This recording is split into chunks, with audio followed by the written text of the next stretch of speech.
Hola, te presento el Stiga 384M, un equipo de 14 HP de potencia para unos 5000 metros cuadrados más o menos, que tiene bolsa recolectora, que es de 200 litros, mirá. Vos le podés trabajar y descargas el césped directamente sin necesidad de tener que levantarte.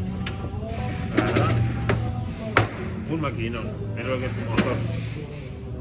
ST400, mecánica, velocidad, marcha atrás, 7 posiciones de corte, 5 velocidades, más reversal.